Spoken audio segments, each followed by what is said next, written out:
Now, the rift in U.S. Pakistani relations looks set to widen after Washington failed to assure the once close ally that it would end drone attacks on the Pakistani territory. Islamabad's demands fell on deaf ears, though, during the visit of the U.S. Special Envoy, who's in Pakistan amid efforts to mend fractured ties. The relations between the two derailed following the U.S. raid that killed Osama bin Laden and the NATO airstrike that left 24 Pakistani soldiers dead. Well, to discuss more of this, we're joined live now from the US by Robert Farley, who's an assistant professor at the University of Kentucky. Thank you for joining us here on RT. Now, Pakistan's parliament has recommended that the US be prevented from launching drone missile attacks on Pakistani soil. If Washington refuses, what will happen then, do you think? I think that there are several steps that we could look at in terms of escalation. Pakistan has already severely limited the amount of logistical support that can travel through Pakistani territory to arrive in Afghanistan.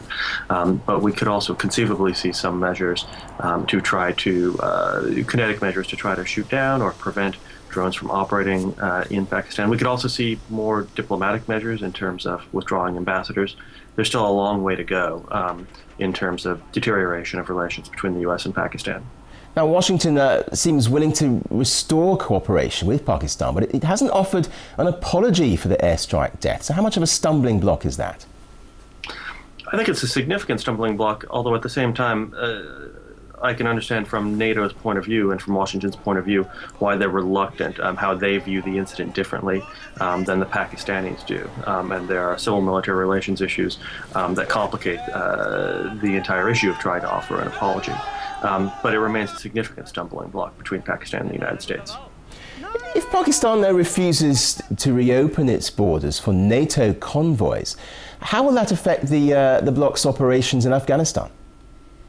It makes it considerably more difficult. Alternative means of supporting Afghanistan, and especially any sort of high-intensity operations in Afghanistan, have to travel through a number of different countries and have to travel by a much less economical route.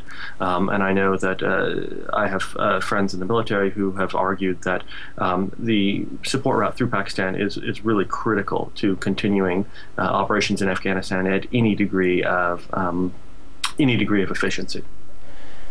And looking even wider than that, I mean, the US has recently expanded its drone operations to Yemen. Do you think the Yemeni government might follow in Pakistan's steps and demand an end to this kind of thing?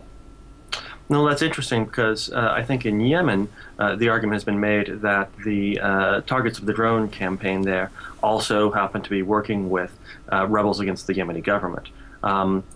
So the government itself may be at least quietly enthusiastic about the notion of having U.S. support.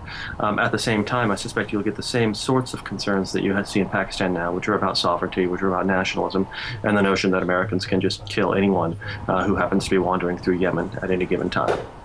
Of course, the US says that the prime targets of its drone strikes are al-Qaeda militants, but is there no other approach the US could take to tackle insurgents? I mean, that's a really good question. The U.S. military believes that this is the easiest and most efficient way to kill militants. Certainly there are other ways. Certain militants could have been, in certain cases, captured. You could also use more traditional means, such as airstrikes or cruise missiles, although I'm not sure that would make Yemen or Pakistan any happier. The other would be to simply revise the strategy in the campaign that make it less oriented around killing insurgents and militants. Okay, thank you, Robert Farley, Assistant Professor at the Patterson School of Diplomacy and International Commerce at the University of Kentucky. Thank you. Thank you.